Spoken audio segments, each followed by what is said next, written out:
One of the most gratifying things about the Fiscal Wake-Up Tour that we've found for the past couple of years is the increasing interest among young people. We have these events primarily on college campuses because we do want to remind younger people that it's really their future that's at stake. And as a leadership challenge for their generation, they need to learn about these issues regardless of whether they're liberal, Republican, or conservative Democrat, or whatever they are. And one of the groups that we came across is called Concerned Youth of America. I first encountered them when they were actually in high school and started this group and sent us some material, and I was very impressed with it. And a columnist for the Boston Globe wrote a good article about them. So to highlight our outreach to youth and signify how happy we are that many people around the country are catching on to this issue, Yoni Gruskin of Concerned Youth of America is here tonight, along with two of his colleagues, Mike Tully and Caroline Matthews. And so I'm going to introduce you to Yoni, and he'll just say a few words. Yoni?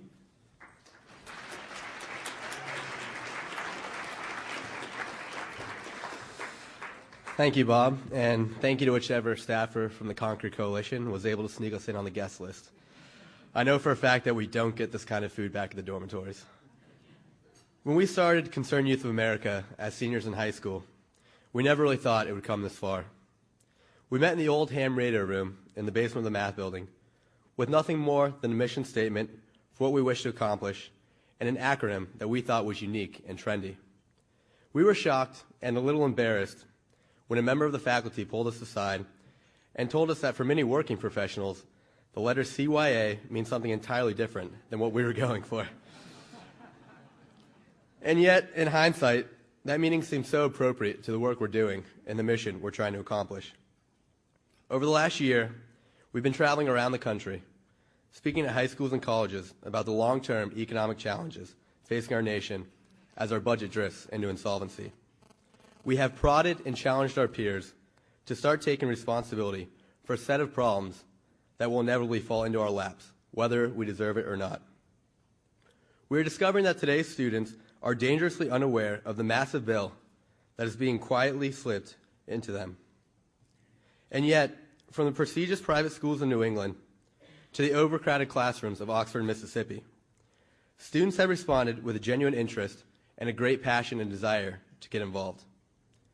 Over the next year, we will establish a national grassroots infrastructure that will allow us to exponentially increase the reach of our message. Over the last year and a half, we've had our fair share of ups and downs, successes and failures.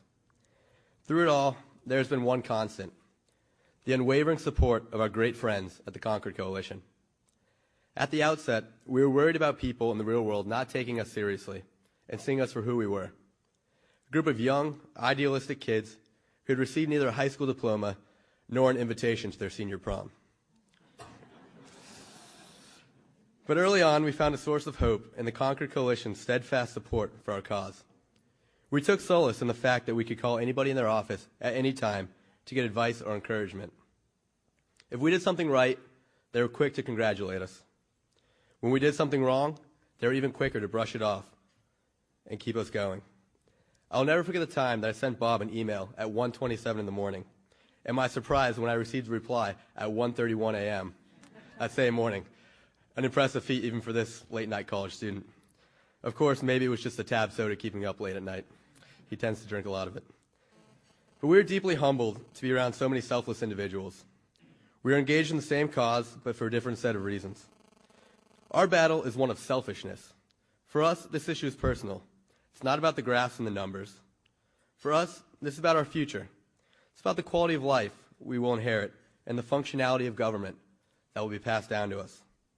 This is about the kinds of schools we can put our children in and what kinds of taxes we will have to pay to keep the federal government alive and running. These issues that we are here to discuss will primarily affect our generation, and yet we see all of you folks tonight as the greatest champions of this cause, and thus the greatest champions of our generation. Your battle is one of selflessness and altruism.